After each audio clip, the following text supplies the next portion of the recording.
Yo, what's good, my nephews and nieces? This is your favorite uncle, Uncle Demi, and today I have another special banger for you, all right? Today we're going to talk about the best off-ball defensive settings, but before we get into the video, make sure you drop a like, subscribe, as like of the video puts the video to the recommended, and of course subscribe and put you a notification game for my daily uploads. Without further ado, let's hop straight into the video, okay? So, the thing about this is what I want to get in first and foremost is that, like, playing off-ball is definitely a really good tool to use, okay? So even for someone like me that plays off ball, on ball, I think everybody plays off ball, on ball, right? You look at anybody, even if you look at the competitive 250,000 players that play for big money pots, you see that they play on ball, but they're constantly switching, right? You see them constantly switching. So it's really off ball, right? Everybody plays off ball. Like don't let nobody just sit there and try to ridicule you, like, yo, oh my God, you're playing da da da da.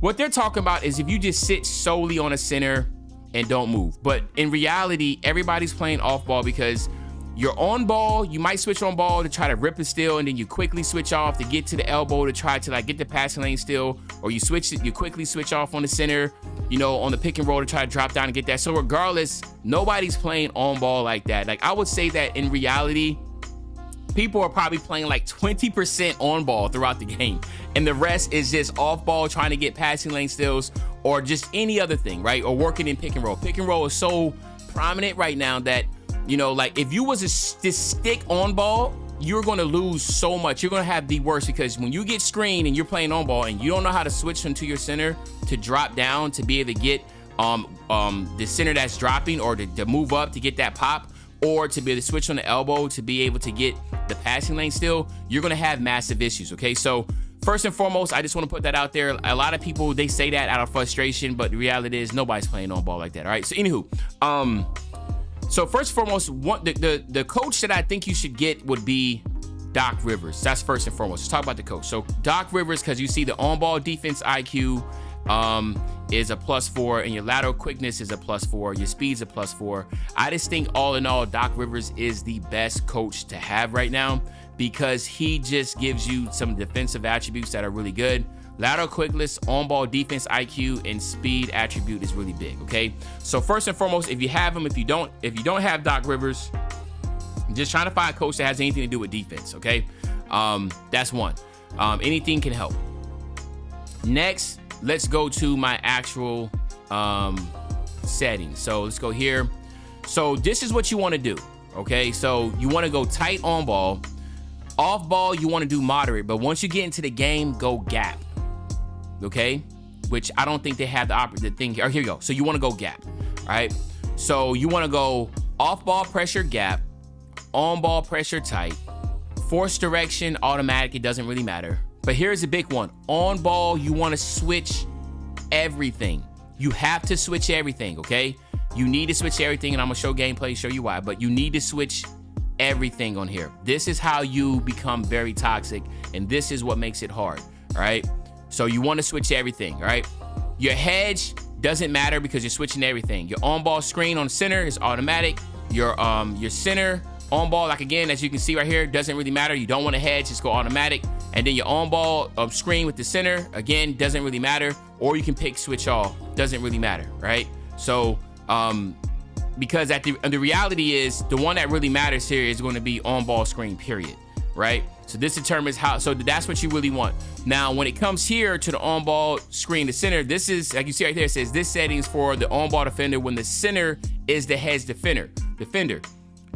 You can do, like for me, when I was doing this, for some reason, when you have on ball and it says determines, it switches everything already. But just to be safe, just go ahead and put on ball screen too. Just put switch everything too. Doesn't really matter. So you want these to switch because the reality is you don't want to mess around with the P and roll. You don't want to hedge. You don't want to do anything like that. Okay. You want to switch everything, and then stay attached automatic.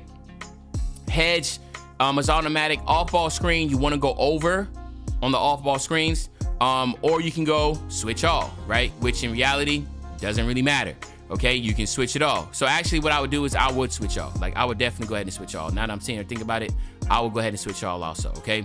And the reason being is because 1 through 5 should be able to guard all positions, and I'm gonna show you the lineup that you're gonna use. Right? It's toxic. Like I said, this is very toxic. Okay, this is about as toxic as you're gonna get. Your post, you want to go 3-4 at the top, and basically, as you can see right here, the reason why you want to go 3-4, the post defender will play on the inside shoulder of the offensive player on his back to the key. So basically, the reason why you want to play like this is because you want to make sure that you are going to be able to get that passing lane and have to force him to go over top. Nobody knows how to go over top on this game. Ain't no one passing the ball over top if the person's in front of him. So you get a lot of passing lane steals like that. Double team post, manual. Double team perimeter, manual. Again, rules, you want to switch all. Again, you want to switch all on guards rules. You switch all. And then, of course, pre-rotate, yes. And basically, the reason why you want to pre-rotate is, once again, no one's going to be throwing the ball all the way across the other side of the court because it's going to get intercepted anyway. So you want to pre-rotate just to have that foot in the paint on the weak side, okay? And then no help. And then, of course, the screen rules helps. No help, right?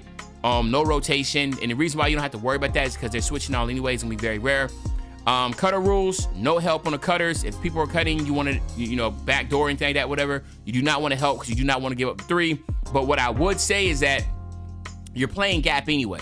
So by playing gap, it's going to be hard for people to get backdooring you, and I'm going to talk about that in a second, okay? But a lot of people like to play tight, but when you're playing against great players, they're going to find the weakness, and then they're going to exploit that on backdoor and backdoor and backdoor. Or they're going to backdoor, and then they're going to just fade them back out to the 3-point line. Like, it's just very difficult, so you do not want to play that game against good players. But you can play tight all you want to, and some people just don't know how to do backdoors properly. And then, of course, that's good. But when we play against better competition, you don't want to do that. Dribble handoff, automatic, or you can go, again, like I said, switch all, right? So, again, but a lot of people don't play this. No one plays like that, meaning a lot of people don't run plays like switch off like that, right? A lot of people just run like 3-point shots, but again, it will be switch all. Everything, if it comes down to, switch all, that's what you want to pick. You want everything to be switched. Off ball screen, switch all, okay? Flare screen, switch all. Down ball screen, switch all, all right? Transition, no 3s, okay? So you can see everything is switch all. You switching everything, okay? So everything's going to be switched.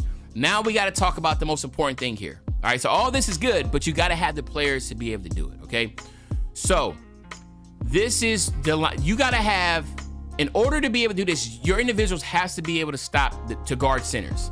Magic Johnson is the best PG for switching all, best lockdown. Like, he can guard any center in the game without an issue, okay?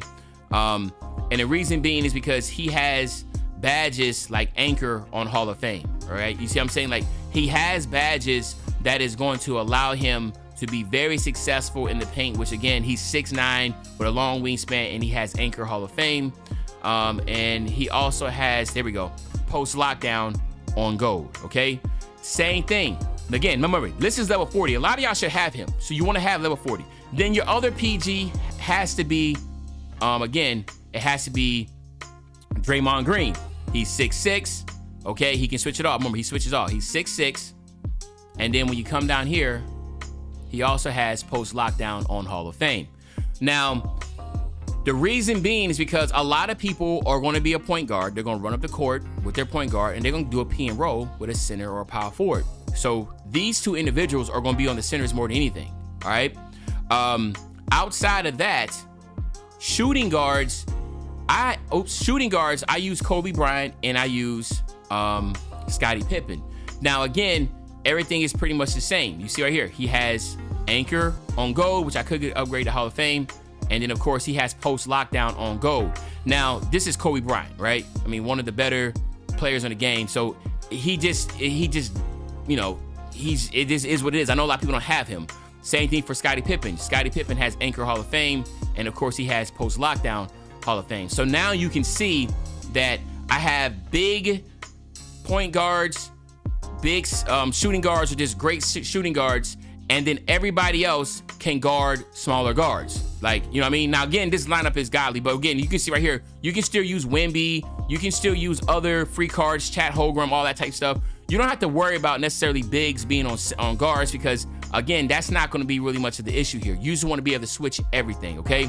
So basically what I want to say in a nutshell is that you want to have bigger guards. If you do not have them, another guard that you can utilize that is really good is going to be point guards is going to be the Asar and Amin Thompson. You can use them also. As you can see, they're bigger guards also. Only thing I would say is that you will have to add anchor and post lockdown to them, because at the end of the day, I don't think they have those, but I would. Okay, he has anchor on gold. So, but I think, let me see, does he have post lockdown either? So he doesn't have post lockdown. So you want to add post lockdown to him. Oh, he does have post lockdown on go too. Okay, good. So Amin Thompson is good too. So you can utilize him also as somebody that can play in the paint, be able to guard those centers. Okay. But other than that, that's what you want to utilize. Now let's look at some gameplay, and I can kind of talk you through what I'm been talking about this whole time. All right, so as you can see, this guy is 28-5, and I'm 20-5. So this is a really, really good opponent here. And this is going to be a gameplay showing you about off ball. Now, watch him. He doesn't play off ball. He doesn't switch everything. As you can see right there, that was easy layup, right? Because at the end of the day, as we go back, he has his, look at the center, out of position, right? In that P and roll. So now all of a sudden, I get an easy layup right to the basket because he has no hedge and no show. But now look at it on my end about how you do P and roll. So check this out. He gives the ball to Giannis, right? He tries to go back door. That's why you want to play gap, right? So you don't he's not able to get that back door, so he reset back. Now watch the switch here, okay? He sets the screen, right? But look, now all of a sudden Kareem goes onto the guard, and now I have my big PG on Giannis, right? It's barbecue chicken because remember, he has a really, really good ability on inside defense. So now as you see right there, Giannis doesn't have a mismatch on a small guard. He has another big guard on him that can be able to stop that. All right, so now let's look at this right here. Watch how David Robinson, he switches off on everything. Draymond Green is now on Lewis. And then, of course, you see right there, boom, it's an easy steal. And again, that's going to be an and one foul, all right? But let's break it down again real slow for you, okay? So, again, there's going to be a switch. Draymond Green drops. Usually, this pick and pop is going to be an advantage. But now we have Draymond Green, my big point guard that can play center, power forward that can guard the interior. And then, as you see right here, he gets bumpy and he gets the easy steal. That is the advantage of switching everything. Again, as you see right here, this is a perfect example of everybody switching, okay? As you see right here, he calls another screen. Boom. You just switch off. David Robinson, again, he calls another screen. As you can see down here, he calls a screen, which is very hard to do. As you see right there, Wemby done switched off. Again, he calls timeout because he's just like, bro, everybody's being guarded. No matter what screen I call for, there's always somebody right there in front of me. It's very difficult to be able to get any. And again, right here, as you see, he comes into the chat and he's like, yo, like, you know, like you just gonna sit there and just off ball, da-da-da-da-da. But remember, he's 28-5, right? So he done seen it all, but he ain't seen nothing like this to where even when he doesn't have a mismatch of a small guard being on his big man. He sees Draymond Green, he sees Magic Johnson, and he know he can't, you know, just take him down low and get an easy bucket on him. That's what the frustration is. Because usually when people switch everything, yeah, you'll have Steph Curry or, you know, Shai Gilgeous on a center or a power forward, but not in this case, and that makes it very difficult. Okay, now watch the chain of events here. So a lot of people work in the elbow to try to get that easy three or that little screen that come up top. So as you see right here, he tries to set the screen, but it wasn't effective enough. Actually, Sean Marion pushed through without even getting an easy steal on that or having to switch. So you see right there, Giannis, he gets the steal in the passing lane, easy dunk. But look at it on the back end. Now watch how he comes up the floor and look what he does, okay? This is where the switching happens. Right there, you usually get a screen. Magic Johnson does not. He switches, right? He doesn't follow. And now you have Giannis on Magic Johnson. And of course, we already know that is just not going to work as you see the Hall of Fame anchor popping up. And that is the advantage that you get with another easy bucket. Now, one thing I want to stress is that you definitely want to make sure, even though you're playing off ball, to press X and try to right stick rip people when they're sitting there, because usually playing off ball, they know they can call plays. So I knew he started calling plays, so I switched off right there on Magic Johnson, and then I right stick rip him. Because again, this is an advantage point that you want to make sure you have. You want to make sure that you're not just solely 100% playing off ball. You want to you want to press X. You want to be looking at the PG, and when he slows down, try to right stick rip him, and that's how you can get a lot of steals. So that's one thing you want to keep in mind. Make sure you utilize that right stick ripper and don't just sit there all day and act like you can't make any changes. You definitely want to make sure you are using, taking advantage of that right stick ripper. And again, I want to show you the screen that happens in the elbow that everybody does. They call for a down screen and get an easy 3. And this is because you do not switch everything, and that's how that happens. That right there will not happen again ever. Ever. No one will ever be able to get a down ball screen on you because of the simple fact that you switch everything. So just keep that in mind. Switching everything will prevent that from happening. There's so many advantages of switching everything when you have a lineup that every single person can guard 1 through 5. And you have to have that. That's very critical. They have to be able to guard 1 through 5, and you'll be able to cook with grease, okay? Now, I just want to keep on stressing the fact that, like, this right here is against one of the premium, right? Like, you know, like, this is one of the better players in my team that I'm playing against, all right? So this was a really strong game because regardless, he was still able, I mean, listen, if you're really great at the game, you're still gonna be able to find a way. But I would tell you this, 99%, I wanted to show this gameplay because this gets one of the 1%ers, but 99% of the community is not gonna be able to start this if you have this lineup in defensive settings. So just keep that in mind. You do not have to stress. I just want to show this. As you can see, I'm actually was still losing against this guy. And again, I just want to show that, hey, you know, like, you can still win this. As you see right there, I still ended up hitting the game-winning 3-point shot to win that game, which was crazy to think about. But regardless, I want to stress that these are the defensive settings that you can utilize to be really, really good at this game and to be 100% comp without having to be the crazy on-ball switching back and forth type individual. But yeah, let me know in the comment section what you think about this. But other than that, it's your favorite old head, Uncle Demi. I'll be back really, really soon with another banger, man. And you know, when I say back to another banger, you know exactly what I'm talking about. I'm talking about tomorrow, man. I'm out.